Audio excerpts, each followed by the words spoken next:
โอ้เพิ่นเฮ็ดเพิ่นเลยได้ทางพี่ปลาสุเพาะหมูจะอย่างตุ้ยเนาะบ่มันกินหำจบอยู่นี่กินหำบ่ได้กินหยังเออเอาหยังสักเกอมันเออเอาข้าวเกอเฉพาะหมูเพิ่นได้ตุ้ยคักแท้เออเออหำกะสอบหนึ่ง90,000บ่ได้เออเออเอ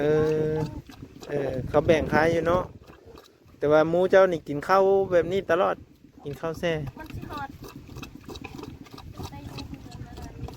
เออโอ้มันเรื่องกินข้าวเลยนี่เนาะเบิ่งนี่เออขันซื้อหำบัดได้อันนั้นนี่เนาะเอออันนี้กินข้าวอันนี้ก็ใกล้เจ้าบ่อนเออ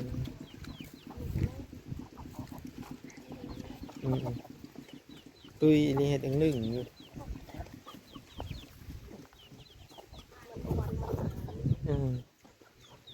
มันอ่อนแล้วนี่ประมาณจักเดือนเนี่ยมันอย่างสีอ่อนรูนี่อ๋อบอก5 เดือนกระสิประมาณเดือน 4หรือเดือน 3เนาะเออประมาณเดือน 4 เดือน 5นี่อ้อเนาะหมูออกนี่ประมาณนั้นมีแล้วมีหมูมีไก่พอได้เกลือเนาะมันยามแสดงว่าคันบ่มีหมูก็อยู่บ่ม่วนเพิ่นว่าคันมีหมูพอได้แก้ไขอยู่ยามเฮาจำเป็นก็พอได้ขายลูกมันหรือว่าพอได้เลี้ยงพอได้แยงมันนั่นแหละทุกคนนี่คือแบบนี้มีหมูมีไก่เป็นเลี้ยงไว้อันนี้มันมาแต่หากินแล้วนี่โอ้ยเพิ่นบอกฮอดบอกโอ้ไปหากินแถวน้องเพิ่นมันที่ถามจะไปหากินมีแต่นอนอยู่เนาะมันไม่ได้กินแล้วมันเมื่อยตายมันที่ข้านไปคือกันมันกินแล้วมันตายเลย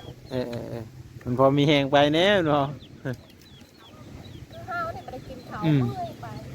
แน่นะข้าวเลยจะตายแต่ว่าตุ้ยคักนี่ทุกคนโอ้คุณน้อยเห็นนอนนี่แล้วโอ้นอนแล้วทุกคน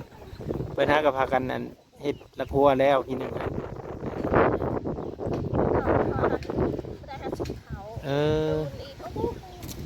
นอนไ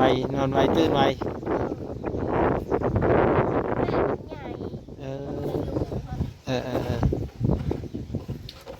นี่มืดแล้วบ้านนี่นี่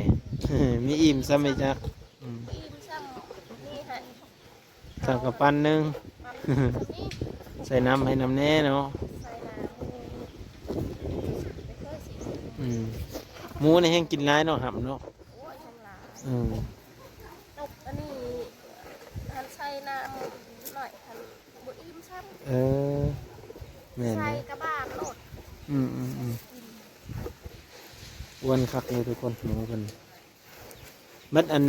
เขาเอาหมูมาผสมกันนี้ได้เสียค่าแอลให้เขาบอก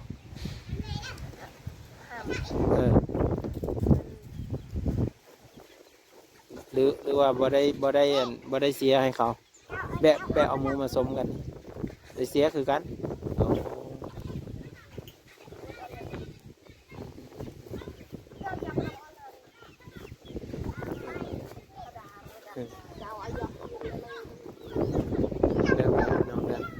สะอาดงามตา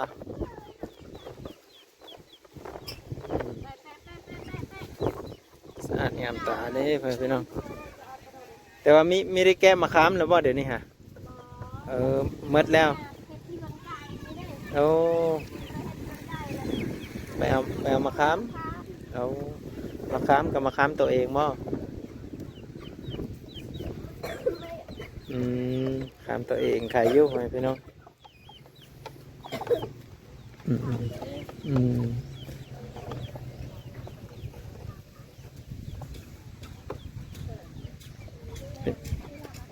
ตื่นแล้วเนาะ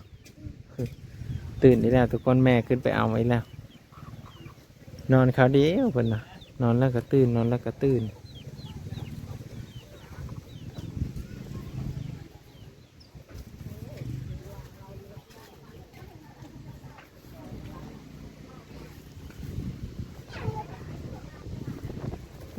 รถจักรยานเบาแต่ง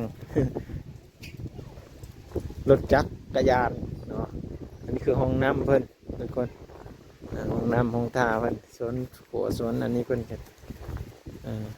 เฮ็ดแล้วนะเนาะมัดหัวมัดอิหยังแล้วแหละตัวนี้ก็ต้นบักฮุ้งนี่ก็เฮ็ดหัวแล้วให้พี่น้องเอ้ยเอาแล้วเมื่อได้ผลปลูกต้นกล้วยเตาถ่านก็บ่ได้เฮ็ดแล้วเพิ่นว่าเพราะว่าอันสิเฮ็ดเตาถ่านก็บ่มีรถไถไปแก้เนาะต้นบักฮุ้งเพิ่นเนี่ยก็ขึ้นสูงอยู่ดีได้เป็น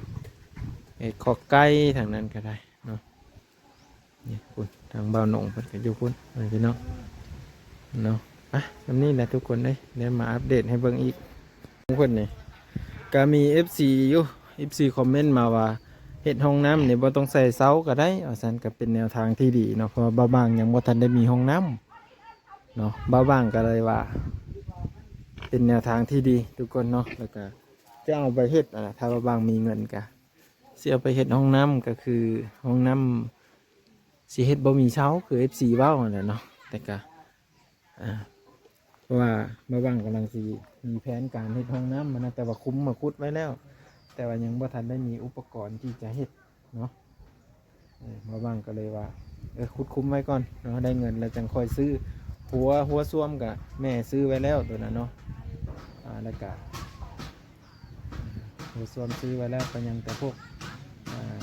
อิฐบล็อกเนาะแล้วก็ปูนเพื่อจะได้ก่อขึ้นมาแต่ว่าพวกก่อพวกอันนี้จะเฮ็ดเองหมดเนาะแต่ว่าสิซื้อแต่สังกะสีกับไม้อย่างเงี้ยทุกคนไม้นี่ก็บางทีก็จะขอหนุ่มเขาหน้าบ้าวเพิ่นเพื่อจะได้เนี่ยนะพวกท่อพวกอันนี้ก็ยังบ่ทันนี้ว่างก็ได้ก็ย่ามันแหละดนไปพุ่นแหละทุกคนเนาะเอาสำนี้แหละนี่อันนี้มาอัปเดตให้เบิ้งเนาะเฮินบ้าแตงให้จะบอกลูกเพิ่นตื่นนอนนี่ได้นี่ตื่นนอนนี่ตื่นนอนแล้วแม่ก็ต้องได้อุ้มตลอดเลยทุกคนคันสิเอาไปนั่งนี่เพิ่นบ่อยู่แล้วเนาะเพิ่นให้แล้วนี่จะเอ๋ตื่นแล้วบ่ตื่นนอนแล้วเพิ่นว่าหนาวบ่นั่นจะเอ๋ได้ศพมืองามมาเลยเนาะได้ศพมือได้ถุงเท้าโอ้ใส่หมวกอีกสวยงามเลยเนาะสวยงามเลยเบิ่งในหมูเพิ่นก็อุดอยู่ตลอดเลยทุกคนนี่ไปหากินจำเพิ่นวะมันเมื่อยคือกันแต่เก้านี่บ่เห็นเพิ่นได้ไปเลยให้ไปหากินมันไม่ได้อยู่อันนี้คือเพิ่นบ่ได้ไปหากินนั่นเมื่อยเลยมันเริ่มหมานแล้วเนาะเริ่มนักท้องเลยทุกคนเลยอันไปหากินก็โอ้แห้งตุ้ยแล้วหมูนี่พูดแหละสิมาอัปเดตให้เบิ่งดูนะหมูเพิ่นอ้อลูกอ้อเต้าก็ได้ทุกคนเนาะไปหัวสวนมักเพชรเพิ่นกันแล้วเนาะมีแต่เพิ่นสิมัดแล้วบัดนี้เบาหนงเอ้ยเพิ่นสิมัดโหแล้วบัดนี้เนาะจักวันมื้อแดงแล้วสงสัยอยู่ได้เขามาเมื่ออื่นนี่สงสัยเพิ่นสิปูเลยไม่จักน้องแต่งลงมือตลอดวันนี้ผมแต่วุ่นกันพวกก็ลุกอยู่กับอันขอไก่เพิ่นนี่ไก่สิแล้วนะขอไก่โอ้ขยันแน่เนาะได้แล้วบ่ขอไก่ยังสิเฮ็ดประตูบ่เพิ่นขยันแน่เนาะบ่หนงเนาะประมาณแต่ละเทื่อนี่ผู้ข่อยได้อยู่บ่ได้หยุดจักมื้อเมื่อนั้นก็ไปซอยเวียกเฮือนไก่แน่เนาะซอยเวียกพี่น้องแน่แล้วก็เฮ็ดเวียกเฮือนตัวเองแน่ดูทั้งผัวทั้งเมียอันนี้ก็คันลูกเพิ่นนอนนี่ก็เพิ่นก็มามัดโหนี่นายะพี่น้องคือว่าขยันดีเนาะขยันกระสมกับเพิ่นจะได้เนาะว่าหนุ่งเนาะสมกับเพิ่นอยากได้ดีพ่อพี่น้องโตกับเพิ่นอยากได้อยากมีเพิ่นก็โอ้สู้ทนดิ้นรนขนาดนี้ได้กระสมกับเพื่อแหงเพิ่นนั่นแหละเฮ็ดหัวเฮ็ดแค่เพื่อว่า บ่ได้ซื้อเพิ่นว่าทางสาวแดงเพิ่นว่าคันไปซื้อหมูกับแพงเนาะเก็บเงินที่ว่าจะเอาไปซื้อหั่นแหละเอาไว้ซื้อแนวอื่นแนวจำเป็นเพิ่นว่าเนาะเป็นปลูกมักเพชรเอาประมาณซ้ำนี้แหละทุกคนวิดีโอหน้าพ่อกันใหม่เด้อเออ เนาะ เออ เออ เนาะ นี่แล้วเอาครับตาตั้งเต็ม เนาะ สมัครเรียนนี่ แต่คนนี้เก็บได้ไม่ได้กิน เออ ให้พอได้พอ ได้ยังเด้อยู่ทงฮะฮะร้อยได้ยังไงโอ้เปียงหมันเลยว่านี่ เปียกเลยเนาะ เออ น้ำมันออกเลย เออ เออมาเพียนบ่ เจ้าเราเป็นแม่เท่าเพิ่นนี่แม่ย่าบ่เอาเป็นแม่ย่าคำตาพูดเต็ม เต็ม เต็มเลยเนาะผู้ห้องทงกีเทนบุญเพ่งเยอะไปองเฮนเนาะห้องทงตลอดเลยเพิ่นเลยไงเออ ไปเลยเจ้าไอ้เดิมพระเอ็มมันยังไงมาครัวเชื่อมากันมันก็จะยกแขน